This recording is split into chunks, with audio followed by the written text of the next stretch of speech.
Billboard.com in a recent article referred to recording artist Sean Paul as the king of dancehall, which did not sit too well with a lot of people. When we think of king of dancehall, the names that comes to mind are Buju, Banton, Beenie, Shabba, Bounty Killer, Yellowman, Shaggy, Sean Paul, Vybz Kartel. Most people might initially say Vybz Kartel is the king of dancehall without fully getting the understanding of the article.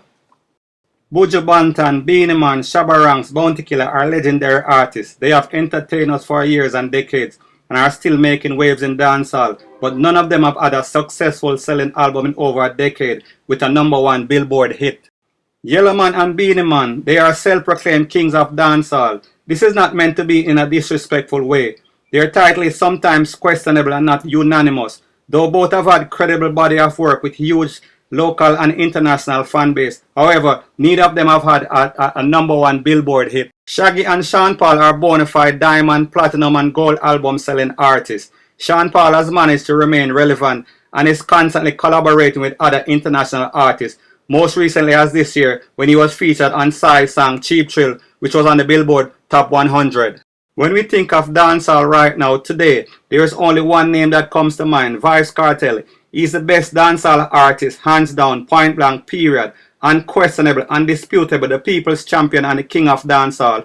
Again, this is another dancehall artist with no #1 hit song on Billboard. Though he might be #1 on the people's heart and mind, that don't count for Billboard. Vybz Kartel was never signed to a major label or had the powerhouse promotional boost behind his music. He was basically running his own show, and while this might give him full creative control to deliver the raw, authentic brand of dancehall that we all love, it kinda limited his exposure.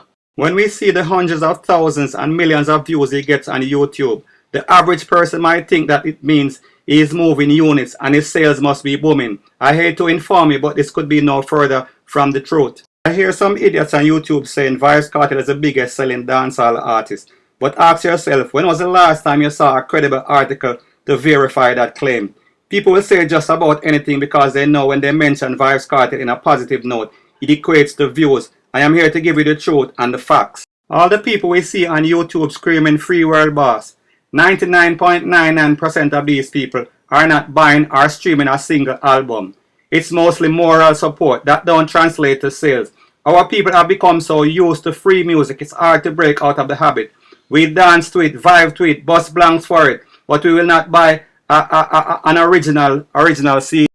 Sean Paul was the last dancehall artist to go #1 on Billboard, and that was in 2006. That is almost a decade ago. This is why Billboard.com in a recent article referred to Sean Paul as the king of dancehall. Billboard also said that Rihanna's new song Work was the latest reggae song to bring back a much needed buzz in dancehall. When they say buzz, they mean dollars. Billboard only looks at numbers, sales, nothing less, nothing more. It's all about the album sale and single sales. A lot of industry insiders were not willing to give Sean Paul that title. The most popular excuse or reason that they use is Sean Paul did not put enough work into dancehall like that.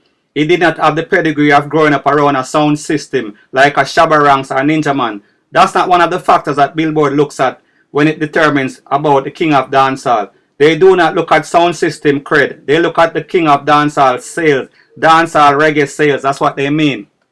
Here are some figures for some of the recent reggae album sales to justify why Billboard would say reggae needs a buzz and the sales are dismal. Morgan Heritage, which won the Grammy Award for Best Reggae Album, Strictly Roots, sold 6,005 copies. Agent Sasco, Theory of Reggaetivity, sold 233 copies and was #3 on the reggae charts. Cranium sold 43 copies. He's on a major label.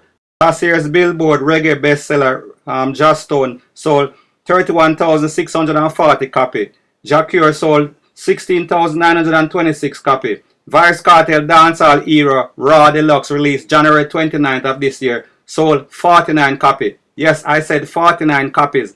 I did not stutter and it is not a typo. 49 copies. What do you think? Who is really the king of dancehall? Should Billboard change it to the king of dancehall sales when it's already clear that they are all about the album sales and the streaming sales? Figures from their accredited agents such as iTunes, Amazon, Rhapsody and Tidal, etc. Thank you for checking out my videos. I appreciate it. I give you the uncut truth, research facts, no gimmicks. Like, comment and subscribe. Bless up. One love.